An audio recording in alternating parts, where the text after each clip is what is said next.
मुद्दा यही है कि महंगाई बढ़ती जा रही है। सरकार जो आश्वासन पे आश्वासन दी जा रही है, कोई चिंता की बात नहीं है ये सब वगैरह वगैरह।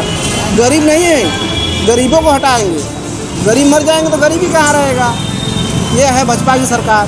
ताली बजाई थी, थाली बजाई थी, उसी का भोग रहे।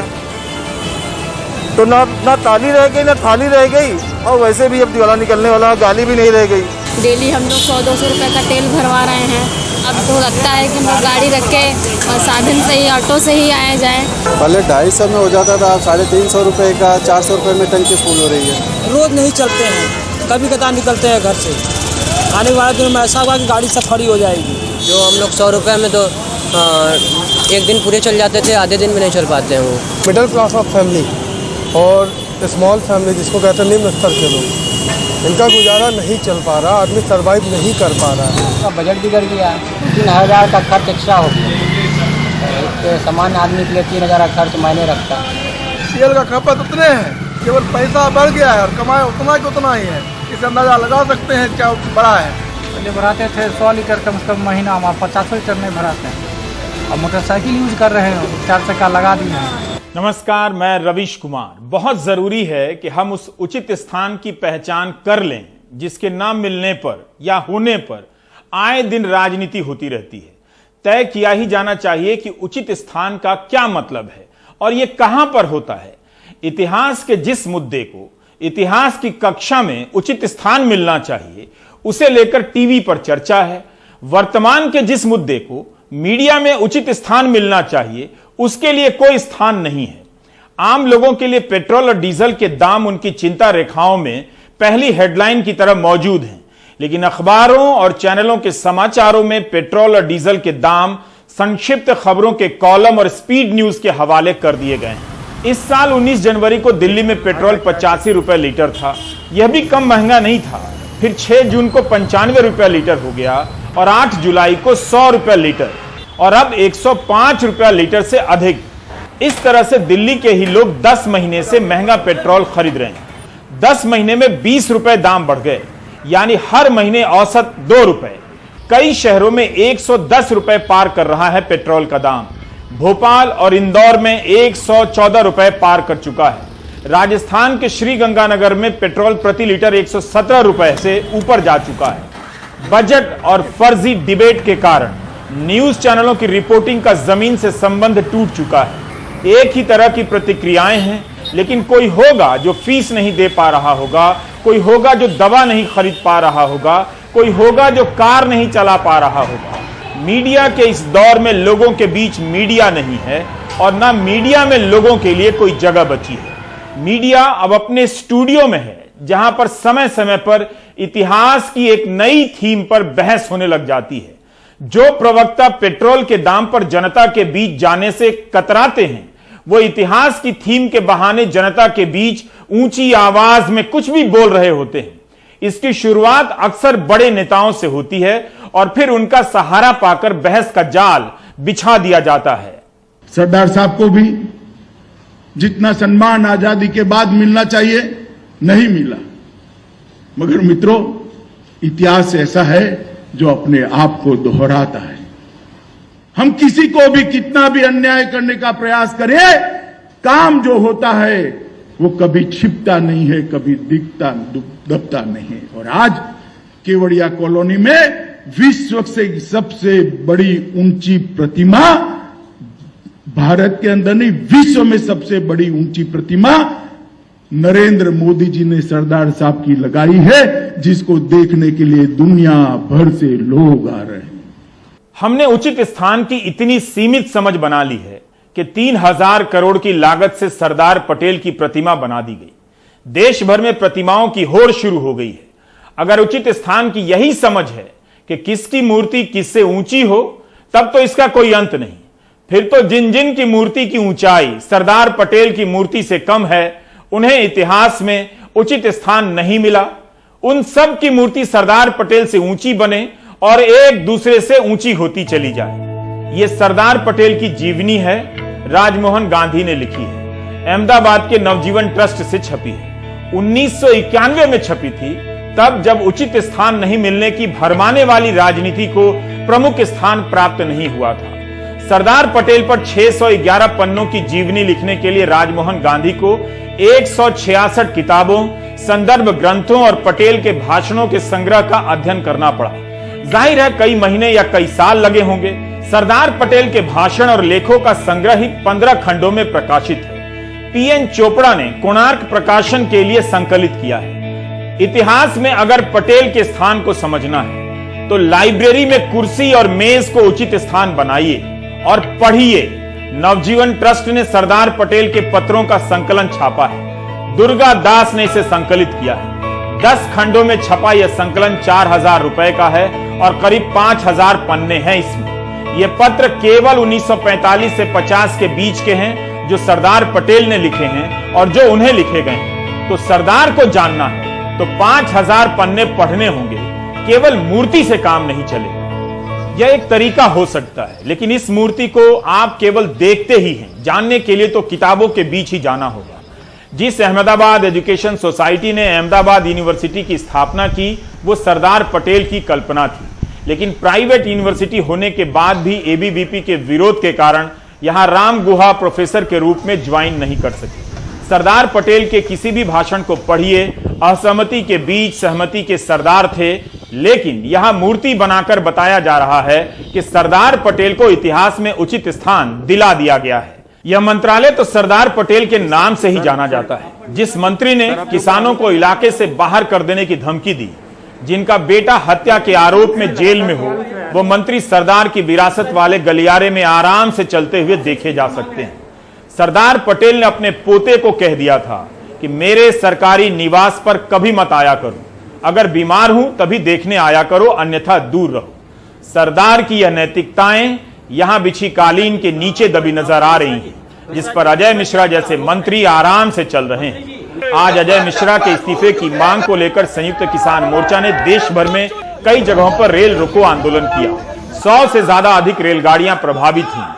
लखीमपुर खीरी में कलश यात्राएं निकाली गईं। मोर्चा चाहता है कि मंत्री जी इस्तीफा देकर उचित स्थान को प्राप्त करें। मूर्ति इतिहास नहीं है, वो केवल स्मृति है। अमित शाह मूर्ति की ऊंचाई बताते हैं, लेकिन सरदार पटेल का इतिहास नहीं बताते हैं। 1928 में बारदोली सत्याग्रह इसलिए हुआ क्योंकि ब्रिटिश हुकूमत ने टैक्स काफी बढ़ा दिया। अगर यही इतिहास आज अमित शाह बताते कि सरदार कितने बहादुर थे, तब जनता उनसे सवाल करती कि फिर हम पर टैक्स का बोझ आप क्यों लाद रहे हैं, पेट्रोल और डीजल इतना महंगा क्यों हुआ जा रहा है।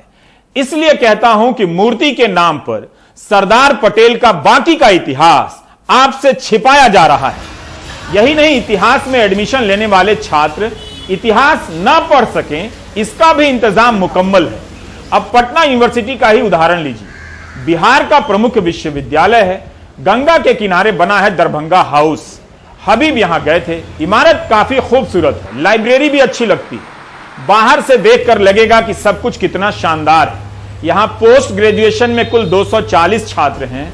कुल 24 स्थायी टीचर होने चाहिए, लेकिन एक ही स्थायी शिक्षक हैं, प्रोफेसर दिनेश कमल। बाकी 6 बाहर से आते हैं गेस्ट फैकल्टी के रूप में। यहां के छात्र एक दिन बाहर आकर कहेंगे, हमें तो इतिहास में पटेल के बारे में बताया ही नहीं गया।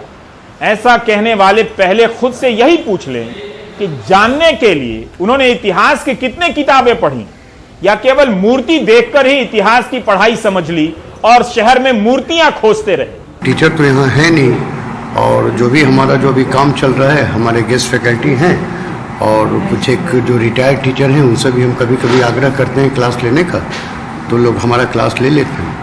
अभी तो क्लासेस जो हैं ऑनलाइन ही चल रहे हैं। आज हमारा विश्वविद्यालय खुला है। बच्चों पर तो असर पड़ेगा ही टीचर की कमी से, क्योंकि हम लोगों का भी लिमिटेशन है कि हम लोग एक कुछ लोग ही कितना क्लास लें, तो शिक्षकों की कमी का असर तो बच्चों पर पड़ेगा ही पड़ेगा। हम अकेले हैं और हमारे डिपार्टमेंट में 3 गेस्ट फैकल्टी हैं। पटना कॉलेज के जो हमारे टीचर हैं और एक गेस्ट फैकल्टी हैं, वो भी बीच में यहाँ क्लास लेते हैं। पर डे उन लोगों का भी क्लास है यहाँ पर। तो क्लासेस हम लोगों का रेगुलर वे में चल जा रहा है, ऑनलाइन ही। उचित स्थान की इस अनुचित राजनीति को समझिए। पेट्रोल के कारण जो महंगाई आई है, उससे मुश्किल से मिडिल क्लास में पहुंचे लोगों का उचित स्थान छिनता जा रहा है। वे सरक कर निम्न मध्यम वर्ग की तरफ जा रहे हैं और निम्न मध्यम वर्ग वाले गरीबी की तरफ।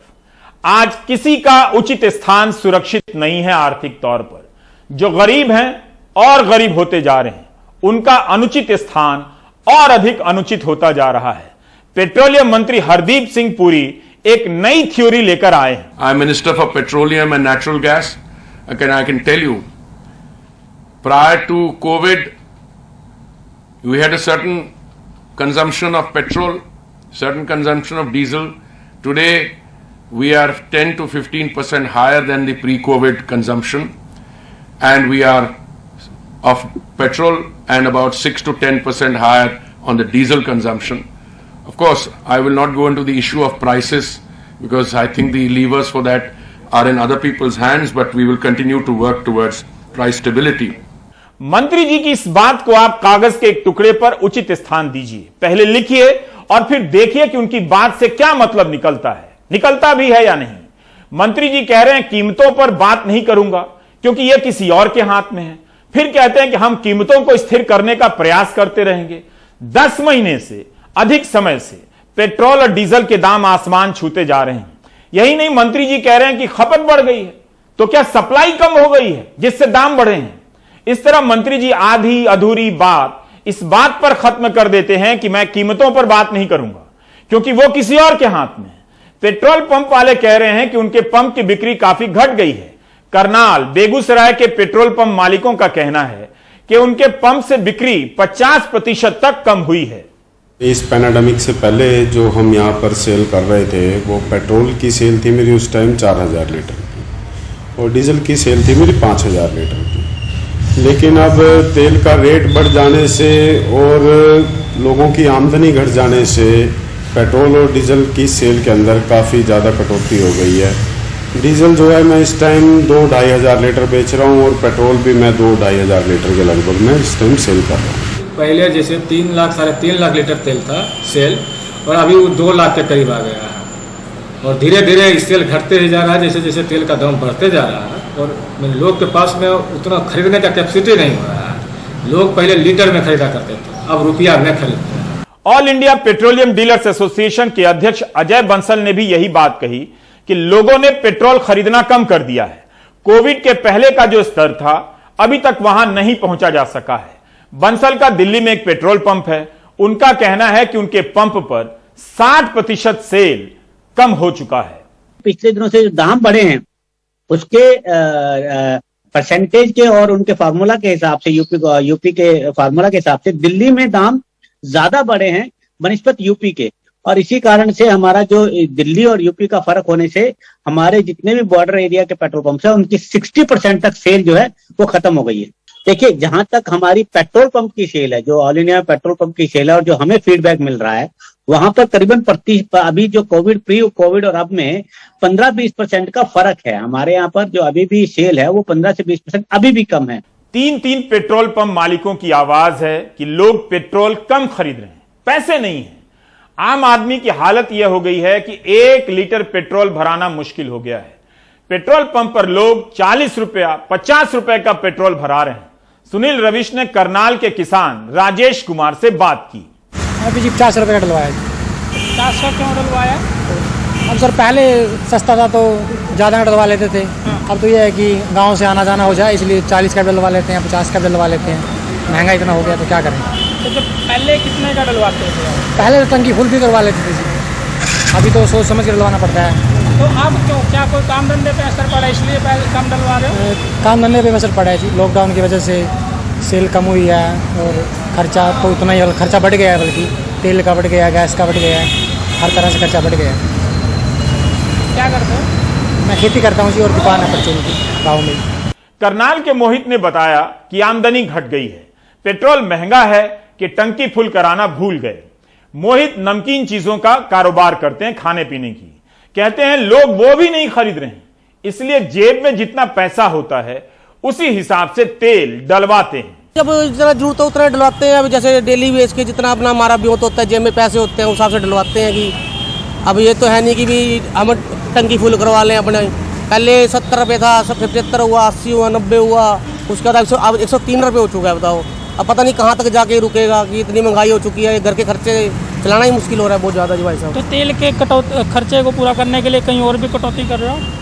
कटौती सब खर्चा कर रहे हैं जी, अपना खर्चा अपने देख के कर रहे हैं बिल्कुल। अपना जो हमें ज़रूरत की चीज़ें हैं बहुत ही ज़्यादा वो ले रहे हैं, अदरवाइज अपनी कोई चीज़ और हम एक्स्ट्रा नहीं ले पाते।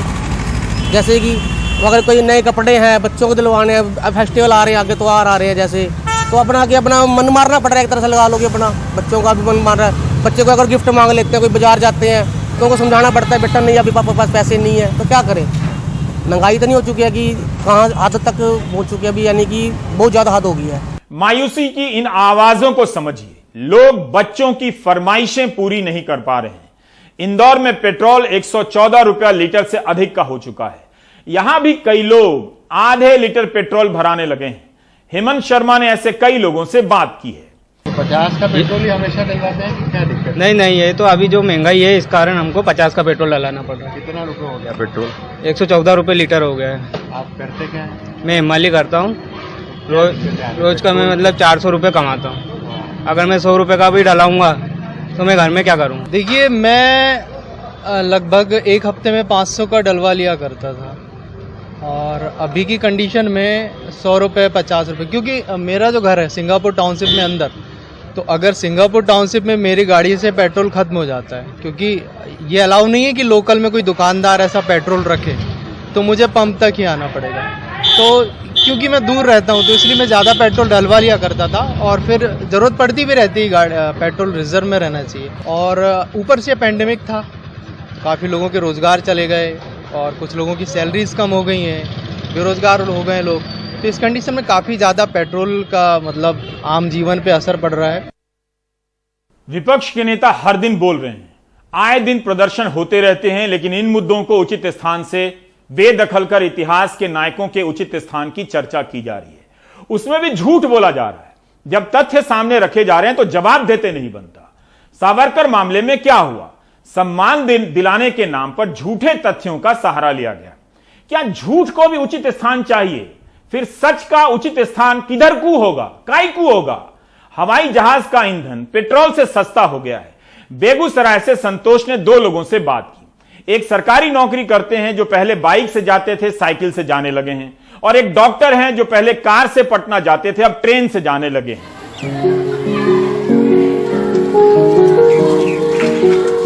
पहले मैं बाइक से विद्यालय जाता आता था, लेकिन महंगाई बढ़ जाने के कारण अब मैं साइकिल से विद्यालय जा रहा हूँ। इतना पेट्रोल का दाम बढ़ गया है जिसके कारण और भी मतलब गाड़ी से चलना बहुत मुश्किल हो गया है।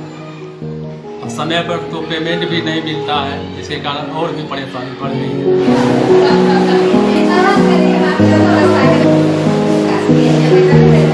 जो तेल का, पेट्रोल और डीजल का दाम बढ़ा है, इससे कठिनाइयाँ बढ़ी हैं। पहले हम लोग जैसे पटना वगैरह कार से जो जाते थे, अब दूसरे विकल्प का इस्तेमाल करते हैं, रेलवेज का, और बच्चों को भी कहते हैं जो ट्रेन से ही आया जाया करें। जो हमारे रोगी हैं उनको भी जो आते हैं गांव से गाड़ी करके पेट्रोल साइकिल से, उन लोगों को भी पर भी आर्थिक बोझ बढ़ा है। और जो जनरेटर चलता है उसमें जो डीजल हम लोग यूज करते हैं, उस पर भी हम लोगों को अच्छा खासा असर है।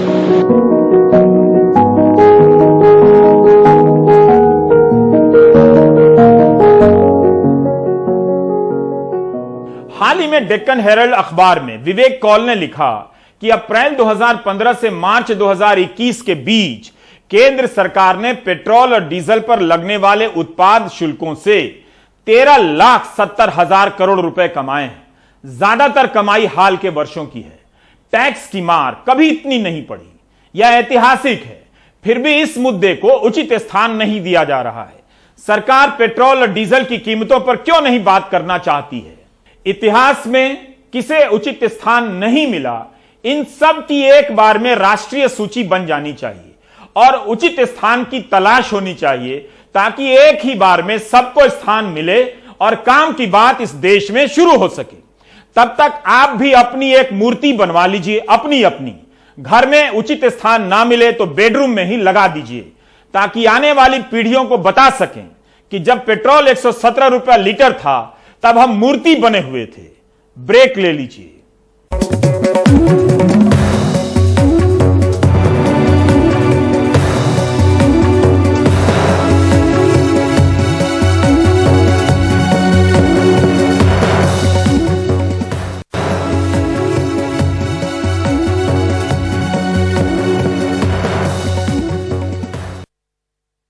कश्मीर में आतंकवाद खत्म होने और काबू में आने के तमाम दावे खोखले साबित हो रहे हैं।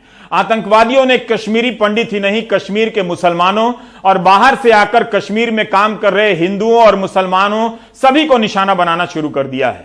ऐसे मजदूरों को भी भागना पड़ रहा है जो वहां पर 20-20 साल से काम कर रहे थे। नजीर मसूदी की यह रिपोर्ट।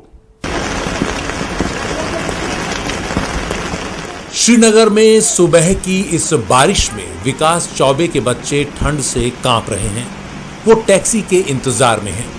18 साल यहां काटने के बाद अब वो कश्मीर से वापस अपने घर जा रहे हैं। हाल ही में आतंकियों ने विकास के पड़ोसी गोलगप्पा बेचने वाले अरविंद कुमार को मार डाला। बिहारी लोग को सबको मारता है, काटता है, बोलता है कि यहाँ से निकलो। परसों भी गोलगप्पे वालों को मार दिया यहाँ पर ईदगाह में। मेरा गांव के पास का है तो 5 किलो और एक ही मकान में हम लोग रहते थे।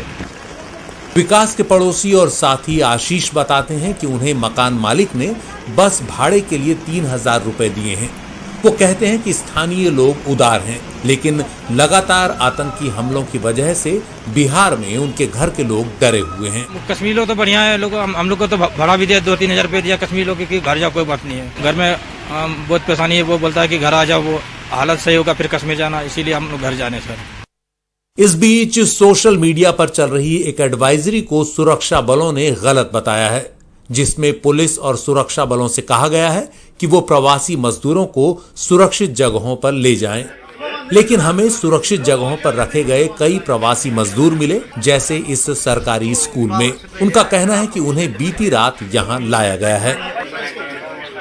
सोए थे अभी खाना खा के, तो ये गए और रात को मतलब वहाँ से बोले कि आपको थाना जाना पड़ेगा। और घर में सिर्फ मैं ही अकेले कमाने वाला हूँ, क्योंकि बिहार में उतना काम वाम भी नहीं चलता है। सिर्फ मैं ही घर में कमाने वाला, मेरे छोटे छोटे 2 बच्चे हैं। ऐसे हालात हम लोग को कभी नहीं झेलना पड़ा था। जब रात में मुझे पुलिस यहाँ पे लाए हैं, रात से बैठे हैं हम लोग यहाँ, बैठ के क्या करेंगे, खाना भी खाना है, सब कुछ करना है। प्रवासी मजदूरों पर आतंकी हमलों का ये सिलसिला ऐसे समय चला है जब सेना पुंछ में एलओसी के पास आतंकवादियों के खिलाफ एक लंबे अभियान में लगी हुई है। बीते सोमवार से अब तक यहां 2 अफसरों समेत 9 सैनिकों की जान जा चुकी है। इस सोमवार को भी भारी विस्फोट और गोलीबारी की आवाज सुनाई दी। सेना ने घने जंगलों में संदिग्ध आतंकी ठिकानों को निशाना बनाया। इन हमलों को लेकर जम्मू कश्मीर के पूर्व राज्यपाल सत्यपाल मलिक ने सरकार पर सवाल खड़े किए हैं।